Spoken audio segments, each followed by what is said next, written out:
take 6,702,000. These are magnets that hubby and I have gotten from places that we've gone to.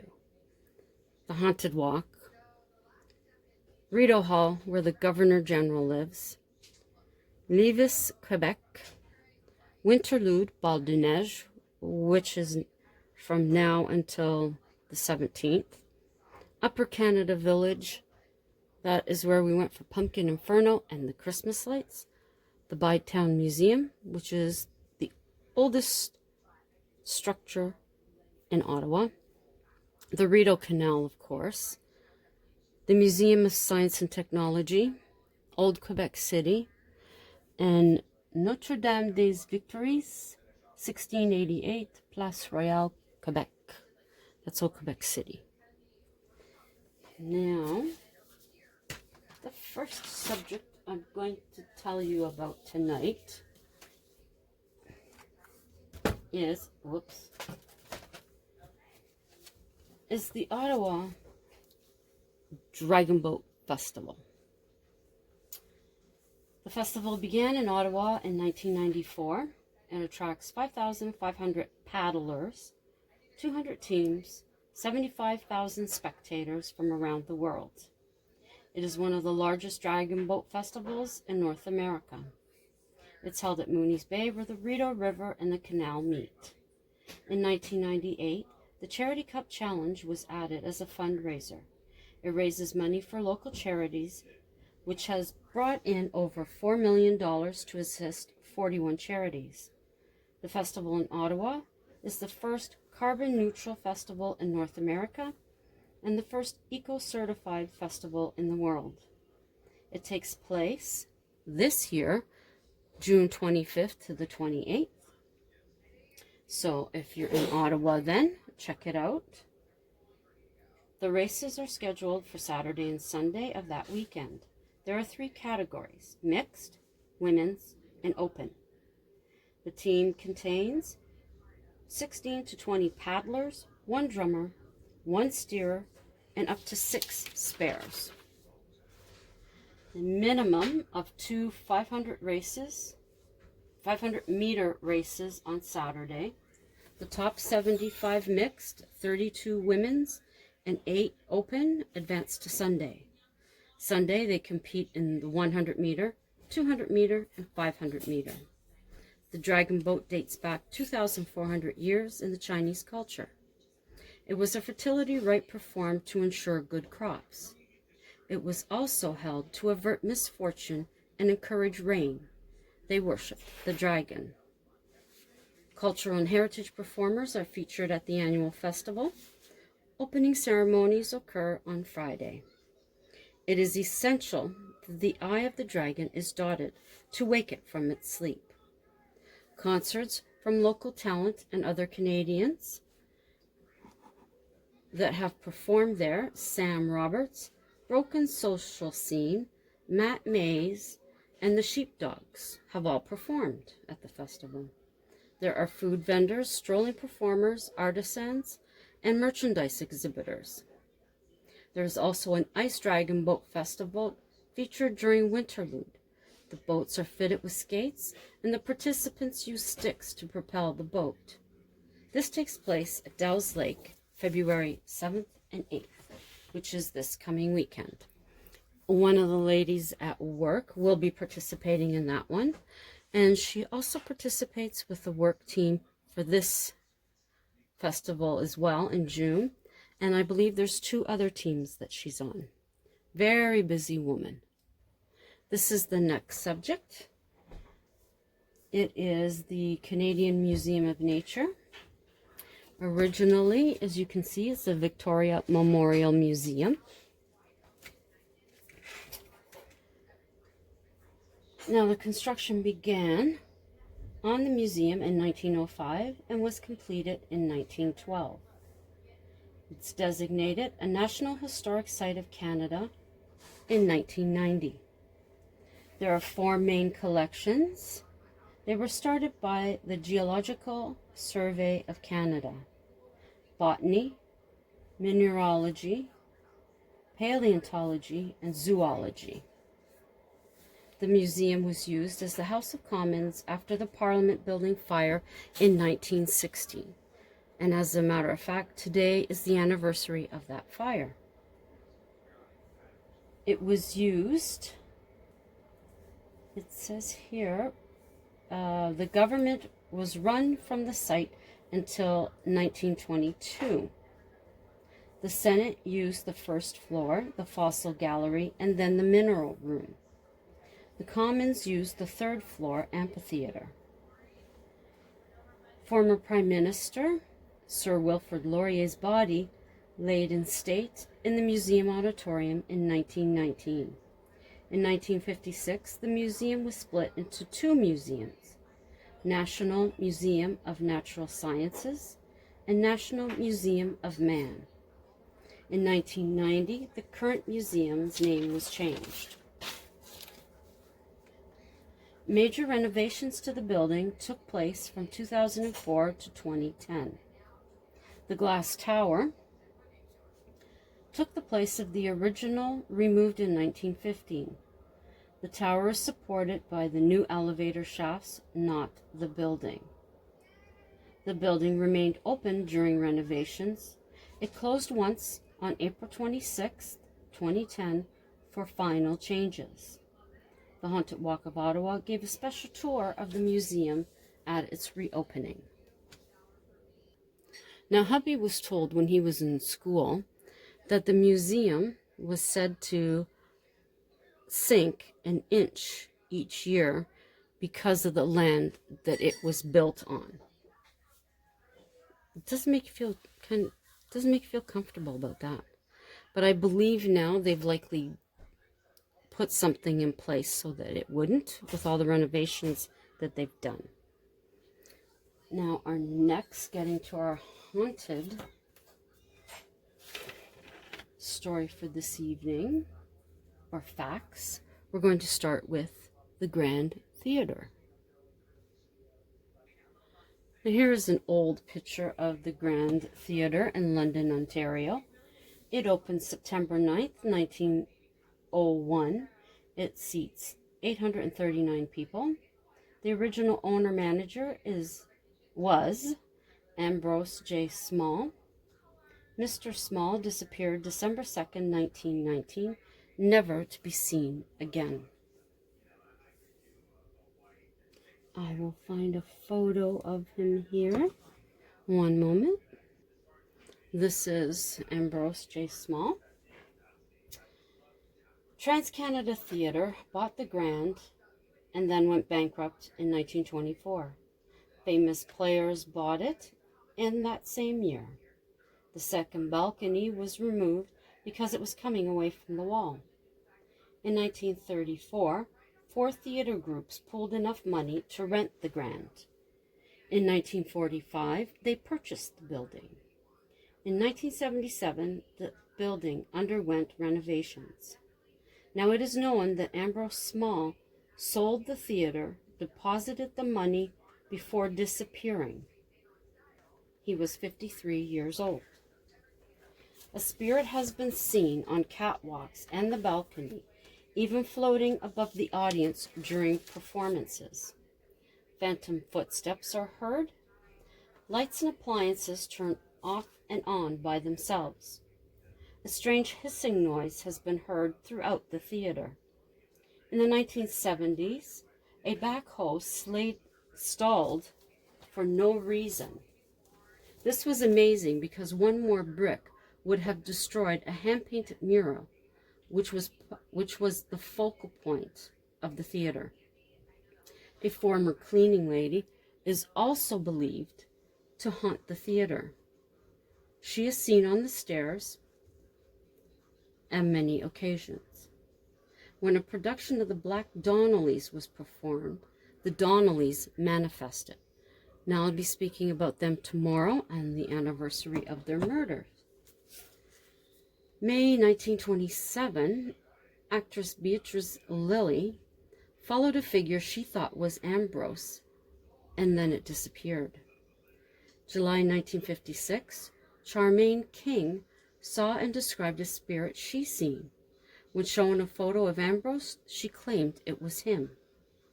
Performers in 1960 were shocked to see a seat in the fourth row lower by itself, and then it went back up moments later. That's kind of freaky. But there he is. I don't believe he was ever found. And this is our next location, Inn at the Falls, Bracebridge, Ontario. Built in the mid-1870s, it was a private home. William C. Mahaffey purchased the property 10 years later. In 1943, it was converted into an inn. It is located on the banks of the Muskoka River. The most haunted rooms are said to be 104, 105, and 106. Two investigators felt fine until going to their rooms upstairs. The energy changed and they had headaches. Room 105 was colder than the others, and Amanda, one of the investigators, felt a fire had happened years ago. She also felt a man in his 30s with a mustache, brown hair, and he was wealthy. She seen him by the fireplace. It was like the sketch she had made earlier without knowing the location they were going to. There had been smells of cigars. There was another man, dark hair, tanned, and in a suit. He was angry. She thought his name was Edward. Room 104, the temperature changed. A woman in white Victorian dress, early 1900s, brown hair in a bun, late 20s or early 30s, gave a sad feeling. Her name began with an L. Now Jay, the other investigator, was sensitive, and he felt someone had had a stroke or a heart attack. He felt the pain on his left side. When watching a video back, orbs were seen whirling around Amanda. A ball of light came down from the ceiling, and it stopped at her head and then goes the other way. The ghost of a small girl has been seen in the basement. The spirit of Mr. Mahaffey is seen in the parlor as well as the downstairs pub. There was a photo taken believed to be Mahaffey in his judge's gown at the parlor window. There is a spirit that is seen gazing out of the second floor window, and she seems melancholy. In the 1930s, Mrs. Kirk, unable to sleep, got up, going for a walk. She tripped and fell down a flight of stairs, killing her and her unborn child. She is seen and heard in room 105. And another child and a former owner are also known to appear. That is our stories, our haunted facts for this evening. Now the next one is a story. It's not finished yet, but I will begin it for you. Basements have always been a scary place. How many have you been afraid to go down alone into the basement? I know I always have been. Things haven't changed since I was young. Moving to a new house, I was sure this silliness would not apply. I was wrong. The house had been built in the 80s. What would possibly be in the basement? Nothing, I reasoned with myself. It wasn't a big place, just enough space for me. When doing the laundry one afternoon, I heard a squeaky sound, like that of a mouse. Realizing it was winter, this was not uncommon for them to come inside. I contacted a humane removal company. The gentleman arrived and checked the entire house for signs. He said there were no signs of mice. I had to concede to his expertise. I paid and thanked him. When the noise began 2 days later, I placed a call again. Once more he assured me there were no mice. When the following week it began again, I didn't bother to call. I grabbed my large flashlight and checked myself. As he had said, nothing. This went on for some time when I began to notice a pattern. This concerned me. Why would a mouse have a pattern? I kept watch for any signs and none surfaced. It was well into the following month when the scratching began. Very faint most of the time. It was from behind the wall. It all made sense. I recalled hearing that at the cottage, and indeed a mouse emerged. Now, instead of calling the gentleman again, I made my own trap.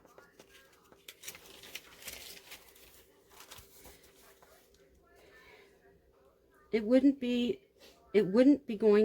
mouse wouldn't be going outside until spring, so maybe I could make a tiny makeshift home for it. I waited what seemed weeks before I was sure I'd gone mad. Nothing. No noise persisted. Nothing. When spring arrived, the sounds continued into summer. Well, the noise persisted, but nothing. When spring arrived, the sounds continued into summer. One evening, while relaxing in my living room, I heard someone on the basement stairs. Believing someone had broke in, I quickly moved out to the nearest door and called the police. They arrived, searched the house, nothing. This pattern was seeming familiar. The following evening, I had a friend stay over. Around 9 o'clock, he heard the creak of the steps. Quietly, he moved from the sofa to the door that was open slightly. The sound came nearer. He prepared to pounce. Flinging the door open, no one was there. We had both heard it. At the bottom of the stairs, though, he noticed a pink light. I got up to see what it was. I informed him there was nothing there on the steps to cause it. Slowly he moved forward, and the light became brighter. What was it? Another step forward, and it disappeared before his foot came down. There was a loud crash from the floor above that sent us running up the stairs. We checked all 3 bedrooms and the bathroom. Nothing was out of place. My level of frustration was through the roof.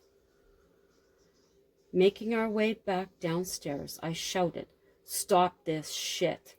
Whoever you are, stop it." My friend stood in disbelief. He must have thought I'd lost my mind. But we heard it, the giggling of a woman.